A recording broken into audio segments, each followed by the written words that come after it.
P M Imran Khan نے اقوام متحدہ میں تقریر کی جس کو تمام امت مسلمہ نے سراہا اور پاکستان میں لوگوں کو حقیقت میں رلا دیا،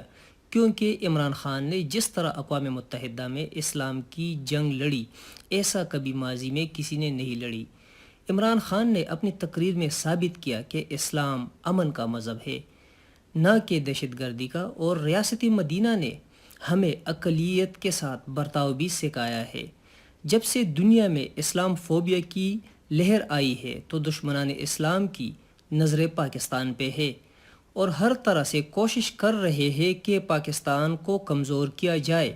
اور دشمنان اسلام نے وقت کے مناسبت سے پاکستان میں کچھ بے ضمیر لوگوں کو اپنے ساتھ ملا کر پاکستان کو کمزور کرنے کی کوشش کی ہے، اور ساتھ میں پاکستان میں دہشت گردی کرانے میں دشمنان اسلام نے مختلف اوقات میں دہشت گرد بھیجے۔ پاکستان کے ازلی دشمن انڈیا نے افغانستان کے راستے بہت سی دہشت گرد کارروائیاں کرائی اور اب کشمیر پہ قبضہ کر کے ثابت کر دیا کہ انڈیا بہت بڑا دہشت گرد ملک ہے۔ جب انڈیا نے کشمیر پہ قبضہ کر لیا تو حکومت پاکستان نے سفارتی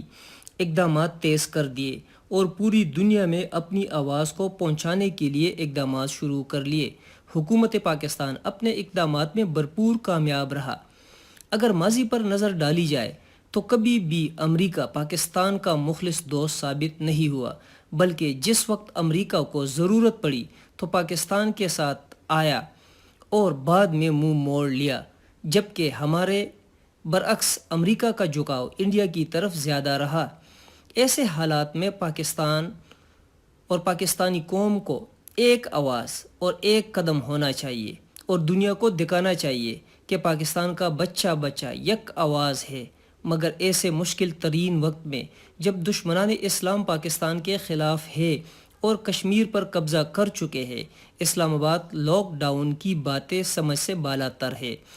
مستقبل میں کچھ حکمرانوں کے ادوار میں جب ملک کے اندر حالات حکومت کے خلاف جاتے تھے تو پتہ نہیں کیسے انڈیا پاکستان بارڈر پہ فائرنگ شروع کر دیتے تھے، اور اب کی بار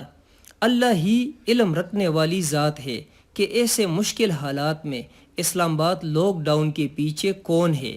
کہیں اس سازش کے پیچھے انڈیا، اسرائیل یا امریکہ کا ہاتھ تو نہیں؟ موجودہ وقت میں تو یہ ثابت نہیں، مگر مستقبل میں شاید اس راز سے پردہ ہٹ جائے گا کہ اپوزیشن کے اس اقدام کے پیچھے کون سی قوت تھی۔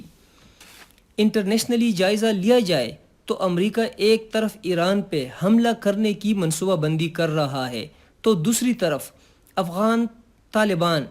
کے ساتھ مذاکرات منقطع کر چکا ہے، جبکہ انڈیا نے کشمیر پہ قبضہ کر لیا ہے اور دنیا میں اسلام فوبیا کا شوشہ چھوڑا گیا ہے۔ تو ایسے نازک وقت میں اسلام آباد لاک ڈاؤن کا کیا منطق بنتا ہے؟ اللہ پاک سرزمین کو محفوظ رکھے اور انشاءاللہ فتح حق کی ہی ہو کر رہے گی۔